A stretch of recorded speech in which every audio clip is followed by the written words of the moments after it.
Hello everyone, welcome to a new lecture video on software engineering. इस course में हम लोग पूरा सॉफ्टवेयर इंजीनियरिंग को ख़त्म करेंगे जो आपके बहुत सारे कॉम्पिटिटिव एग्जाम्स में आता है, जैसे यूजीसी नेट है, फिर आपके इंजीनियरिंग के लिए बहुत इंपॉर्टेंट है, आईबीपीएस एसओ में आता है, तो बहुत सारे इंपॉर्टेंट एग्जाम्स में आता है। और इसका जो है ना आपके कंपनीज में बहुत ही ज़्यादा इफेक्ट पड़ता है इसका। ये थोड़ा थ्योरी सब्जेक्ट है, तो हम लोग इसको शुरू करते हैं, ठीक है। Not sure if I should go into software engineering because I like software engineering or because I like money। ये आपके भी दिमाग में चलता होगा, ठीक है ना। तो अगर आपको ये वीडियो ये आपको पूरा लेक्चर पढ़ के समझ में आ जाएगा कि आप सॉफ्टवेयर इंजीनियरिंग को लाइक करते हो या आप मनी को लाइक करते हो। चलो आगे बढ़ते हैं। तो सॉफ्टवेयर क्या होता है?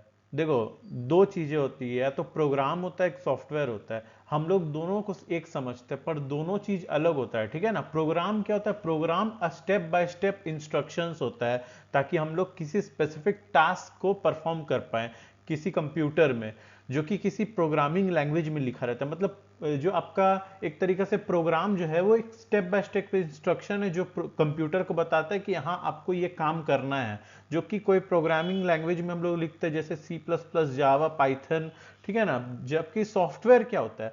सॉफ्टवेयर जो होता है वो एक प्रोग्राम होता है और उसका प्रॉपर डॉक्यूमेंटेशन होता है। आप लोग ने देखा होगा, जैसे कि आप लोग कभी प्रिंटर वगैरह खरीदोगे या कोई भी आप इलेक्ट्रॉनिक डिवाइस खरीदोगे, तो उसमें आपको यूजर मैनुअल मिलता है ना, या एक प्रॉपर डॉक्यूमेंटेशन रहता है उसका। तो सॉफ्टवेयर जो होता है ना, प्रोग्राम सॉफ्टवेयर कब बनता है? जब उसके लिए हम लोग प्रॉपर डॉक्यूमेंटेशन को लिख दिए हो, जिसमें हम लोग रिक्वायरमेंट एनालिसिस किए हो, डिजाइन किए हो, कोडिंग किए हो, टेस्टिंग, ये सब आपका प्रॉपरली डॉक्यूमेंटेड रहे, और आपका यूजर मैनुअल भी प्रोवाइड किया जाए, इंस्टॉलेशन गाइड वगैरह, तो आपको वो सॉफ्टवेयर कहा जाएगा, ठीक है।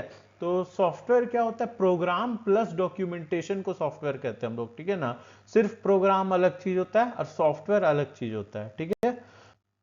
अब सॉफ्टवेयर के कंपोनेंट्स क्या क्या होते हैं? देखो, सॉफ्टवेयर हम लोगों ने समझा कि सॉफ्टवेयर क्या होता है, सॉफ्टवेयर और प्रोग्राम के बीच में अंतर क्या होता है। अब हम लोग आगे बढ़ते हैं सॉफ्टवेयर कंपोनेंट्स में। देखो, किसी भी चीज का कंपोनेंट्स होता है। कंपोनेंट्स मतलब क्या होता है? पार्ट्स, ठीक है ना। तो प्रोग्राम जो सॉफ्टवेयर होता है उसका भी बहुत सारा कंपोनेंट्स होता है। पहला कंपोनेंट क्या होता है? Program. A program is a subset of software and it becomes software only if documentation and an operating procedure manual are prepared. देखो, प्रोग्राम जो होता है वो एक सबसेट होता है सॉफ्टवेयर का, ठीक है ना। सबसेट मतलब क्या? जैसे सबसेट हम लोग सेट्स में पढ़े हैं, कोई सेट का छोटा हिस्सा को सबसेट कहा जाता है, तो किसी सॉफ्टवेयर को छोटा हिस्सा को प्रोग्राम कहा जाता है। जब हम लोग कोडिंग कर देते हैं तो हम लोग को लगता है हम लोग सॉफ्टवेयर बना दिए, लेकिन नहीं, हम लोग कोडिंग किए तो हम लोग प्रोग्राम बनाए, ठीक है। लेकिन उसके लिए जब तक हम लोग प्रॉपर डॉक्यूमेंटेशन ना लिख दें, ताकि कोई और बंदा आए तो वो प्रोग्राम को कैसे यूज करेगा, वो उसको उसको डॉक्यूमेंटेशन या यूजर मैनुअल को पढ़ के ही ना उसको पता चलेगा कि हमको ऐसे यूज करना है। तो उसी वजह से जो है आपका ये अंतर हो जाता है प्रोग्राम और सॉफ्टवेयर में, कि प्रोग्राम जो है आपका बस कोड को बोला जाएगा, जबकि सॉफ्टवेयर जो है वो प्रोग्राम विथ प्रॉपर डॉक्यूमेंटेशन होगा, ठीक है ना। दूसरा कंपोनेंट क्या होता है सॉफ्टवेयर का? डॉक्यूमेंटेशन। डॉक्यूमेंटेशन क्या होता है? Software documentation consist of all descriptions, program, graphics and instructions pertaining to design, coding, testing and preparation of software. देखो, हम लोग जैसा कि डॉक्यूमेंटेशन के बारे में जाने कि सॉफ्टवेयर जो है वो प्रोग्राम और डॉक्यूमेंटेशन का कॉम्बिनेशन है। तो डॉक्यूमेंट आखिर होता क्या? हम लोग क्या लिखेंगे डॉक्यूमेंट में? तो डॉक्यूमेंट में जो है प्रोग्राम के बारे में डिस्क्रिप्शन होता है कि ये प्रोग्राम किस लिए बनाया गया है। मान लो जैसे एडोबी फोटोशॉप है, उसका काम क्या है? फोटोशॉप मतलब उसको फोटोज को एडिट करना, ठीक है। एमएस वर्ड बनाया गया है, पावर पॉइंट बनाया गया है, उसका काम क्या है? कोई प्रेजेंटेशन को देना। तो वो जो सॉफ्टवेयर का क्या कैरेक्टरिस्टिक्स है, वो उसका डिस्क्रिप्शन पूरा लिखा रहेगा आपका, ठीक है ना। ये पहला रहेगा डॉक्यूमेंट में। फिर प्रोग्राम के बारे में लिखा होगा, उसका कंपोनेंट्स के बारे में। फिर ग्राफिक्स क्या है उसके अंदर, ठीक है ना। फिर उसको मतलब किस तरीका से हम लोग को यूज करना है, हम लोग उसको किस तरीका से डिजाइन किए हैं, क्या उसमें कोडिंग किए हैं, ये सब जो है डॉक्यूमेंट्स के अंदर रहता है, ठीक है ना। उसको किस किस तरीका से उस सॉफ्टवेयर को यूज करना है। जैसे हम लोग, आप लोग कभी कोडिंग किए होंगे तो आप लोगों को पता होगा, हम लोग कोड को बनाते हैं, फिर उसको एक EXE फाइल में आपको कंपाइल करना पड़ता है। EXE फाइल क्या होता है? एग्जीक्यूटेबल फाइल, ठीक है ना। तो वो exe फाइल को फिर हम लोग कैसे यूज करेंगे, अब वो एक GUI आएगा, उसको हम लोग कैसे यूज करेंगे, वो सब इसमें लिखा रहता है डॉक्यूमेंट में, ठीक है। ऑपरेटिंग प्रोसीड्योर क्या होता है, मैनुअल्स होता है, यूजर मैनुअल। और मतलब जैसे कि आप लोग कोई भी, जैसे हम आपको बताएं, जैसे आप एक ट्रिमर ही खरीदिए ना, उसके अंदर भी ऑपरेटिंग प्रोसीड्योर रहता है, ठीक है ना, कि हाँ इस बटन को दबाने से ट्रिमर चलेगा, इस ये लेवल का बटन है, इसको लेवल 1 लेवल 2 ऐसे इस तरीका से आपको लिखा रहता है ना उसमें। तो कोई भी चीज का जो है ऑपरेटिंग प्रोसीड्योर रहता है कि आपको उसको किस तरीका से इस्तेमाल करना। अब देखो आम जनता जो है, जो यूजर्स है, जो इस सॉफ्टवेयर को यूज करेगा, उन लोगों को इसके इंटरनल के बारे में नहीं पता, वो लोग C++ जावा नहीं पढ़े, उन लोगों को बस मतलब है कि हम इस बटन को दबाएं मेरा ये काम हो जाए। तो उसके लिए एक मैनुअल प्रोवाइड करते हैं हम लोग कि हाँ आप लोग इस बटन को दबाएंगे तो ये होगा, इसमें यहाँ टाइप करेंगे तो ये होगा। तो एक प्रॉपर डॉक्यूमेंटेशन रहता है उसका, उसी को बोला जाता है ऑपरेटिंग प्रोसीड्यूर। तो 3 सॉफ्टवेयर के कंपोनेंट्स क्या क्या हुए, पहला हुआ प्रोग्राम जिसमें हम लोग कोड वगैरह लिखते हैं, फिर दूसरा हुआ डॉक्यूमेंट्स जिसमें हम लोग आपका डिस्क्रिप्शन वगैरह लिखते हैं सॉफ्टवेयर के बारे में, तीसरा हुआ ऑपरेटिंग प्रोसीड्योर कि हम लोग उस चीज को किस तरीका से इस्तेमाल में लाएंगे, ठीक है, उसको बोला जाता है ऑपरेटिंग प्रोसीड्योर। अब प्रॉब्लम विथ सॉफ्टवेयर, देखो सॉफ्टवेयर क्राइसिस एक बार हुआ था, ठीक है ना। सॉफ्टवेयर क्राइसिस क्या होता है, the major problem with current scenario in the software industry is software usually overrun their development cost and they exceed their development duration and are usually of poor quality। देखो ज्यादातर software आजकल क्या होते हैं, software आजकल तुम ज्यादातर देखोगे तो क्यों आजकल बहुत सारा कंपनी डूब जाता है, क्योंकि जो है ना उनको डेवलपमेंट कॉस्ट जो है वो ओवर रन हो जाता है। मान लो कि कोई सॉफ्टवेयर बना रहा है, वो बोला कि हम इतना बजट में बना लेंगे, ठीक है, अब जो आपका क्लाइंट है उससे भी बातचीत हो गया कि हाँ इतना आपको पैसा लगेगा, आपको सॉफ्टवेयर मिल जाएगा। बट अब अचानक से हो गया क्या कि डेवलपमेंट कॉस्ट बढ़ गया, ठीक है ना, और भी हम लोगों को डेवलपर्स को हायर करना पड़ गया या फिर कुछ भी रीजन की वजह से डेवलपमेंट कॉस्ट बढ़ गया। तो अब क्लाइंट आपसे बकझक करेगा कि नहीं हम इतना में एग्री किए थे, हम ज्यादा पैसा नहीं देंगे, तो आपको अपने पॉकेट से देना पड़ेगा ना। तो हो गया डेवलपमेंट कॉस्ट कभी कभी ओवर रन कर जाता है। फिर आपका जो लिमिट्स है, अब मान लो आप बोले कि हम 4 महीना में आपको बना के दे देंगे, आपको 5 महीना लग गया वही सॉफ्टवेयर को बनाने में। अब क्लाइंट आपको डेली बोल रहा है कि मेरा सॉफ्टवेयर चाहिए है।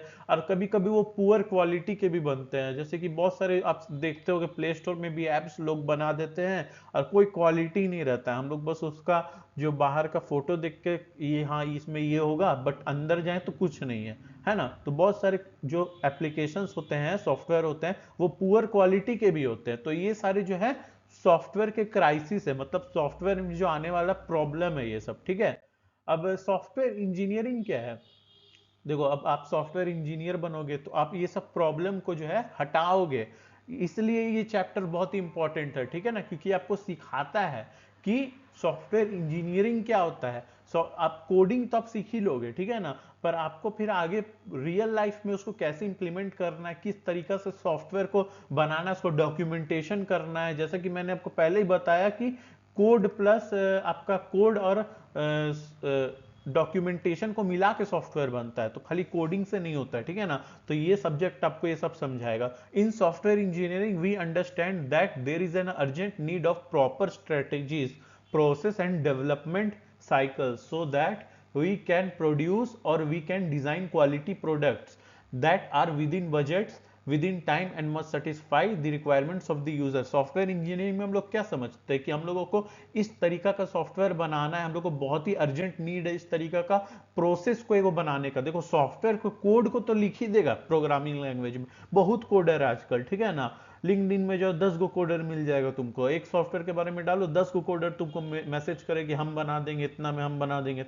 लेकिन आपको एक ऐसा चाहिए, जो मैनेजर क्यों चाहिए होता है कोई कंपनी में, क्योंकि वो मैनेज करता है। तो हम लोग को यहाँ पर भी एक स्ट्रेटेजी चाहिए है ताकि हम लोगों का जो है सॉफ्टवेयर चले। बहुत सारे जो है ना, जैसे माइक्रोसॉफ्ट भी एक बार विंडोज 360 बनाया था, ठीक है ना, वो एकदम फेल हो गया। क्यों फेल हुआ, क्योंकि कोई स्ट्रैटेजी नहीं था, वो लोग फॉलो ही नहीं किया था, बस वो लोग कोडिंग पे ध्यान दिया था। तो नहीं, हम लोगों को देखना है मार्केट में क्या जरूरत है, ठीक है ना, हम लोग का जो बना रहे हैं वो कॉस्ट ओवररन ना हो जाए, बजट में ही रहे, टाइमली बने, ठीक है ना, और जो है सेटिस्फाई करे यूजर के रिक्वायरमेंट। ये तो आपका सबसे इंपॉर्टेंट है कि जो यूजर का रिक्वायरमेंट है उसको फुलफिल करना चाहिए वो सॉफ्टवेयर, ठीक है ना। Software engineering is a systematic application of engineering principles and methodologies to design, development, testing and maintenance of software products. It involves the use of various tools and techniques and methodologies to manage the software development process and ensure the quality, reliability, maintainability and of software products. देखो software engineering क्या हुआ फिर, एक systematic application हुआ, ना सिर्फ coding के लिए, जबकि मैनेज करने के लिए भी, टेस्टिंग करने के लिए भी, मेंटेनेंस करने के लिए भी, ठीक है ना। पहले तो आपका डिजाइन से शुरू होगा, आप किसी सॉफ्टवेयर को जो है डिजाइन करोगे, ठीक है, फिर आप उसको डेवलप करोगे, फिर आप उसको टेस्ट करोगे, मतलब होता है बहुत सारे यूनिट टेस्टिंग, इंटीग्रेशन टेस्टिंग हम लोग आगे पढ़ेंगे। तो हम लोग बहुत सारे टेस्टिंग भी करेंगे ताकि हम लोग को पता चले कि हाँ ये सॉफ्टवेयर यूजर के रिक्वायरमेंट को फुलफिल कर रहा है। फिर हम लोग उसको मेंटेन, अब सॉफ्टवेयर बहुत लोग बना देते, अब सोचता है हम लोग का काम खत्म, नहीं, उसको मेंटेन भी करना है, आगे उसमें बहुत सारा बग्स आएगा तो उसको भी फिक्स करना काम होता है एक सॉफ्टवेयर इंजीनियर का, ठीक है। It involves various tools and methodologies to maintain software development process and ensure quality, reliability, maintainability of software products. यहाँ पर बहुत सारे जो है आपके प्रोसेस रहते हैं, क्वालिटी को हम लोग चेक करते हैं, रिलायबिलिटी को चेक करते हैं, मेंटेनेबिलिटी को चेक करते हैं सॉफ्टवेयर प्रोडक्ट्स के, ठीक है। तो यही था आपका इंट्रोडक्शन सॉफ्टवेयर इंजीनियरिंग का। हम लोगों ने इस पे क्या समझा कि देखो सॉफ्टवेयर जो होता है वो सिर्फ प्रोग्राम नहीं होता, सिर्फ कोडिंग नहीं होता, वो कोडिंग प्लस प्रॉपर डॉक्यूमेंटेशन भी होता है। फिर हम लोगों ने समझा कंपोनेंट्स, जिसमें आता है प्रोग्राम, फिर आपका प्रोग्राम था, और आपका ये डॉक्यूमेंटेशन था, और ऑपरेटिंग प्रोसीजर्स था। फिर हम लोगों ने देखा कि सॉफ्टवेयर इंजीनियरिंग क्या होता है, ठीक है। तो आई होप आपको ये वीडियो इंफॉर्मेटिव लगा होगा, हमारे साथ बने रहें, पूरा सॉफ्टवेयर इंजीनियर एकदम मक्खन जैसा अपना चलेगा, ठीक है। सब्सक्राइब कीजिए चैनल को, इस वीडियो को ज्यादा से ज्यादा शेयर और लाइक कीजिए। Thank you.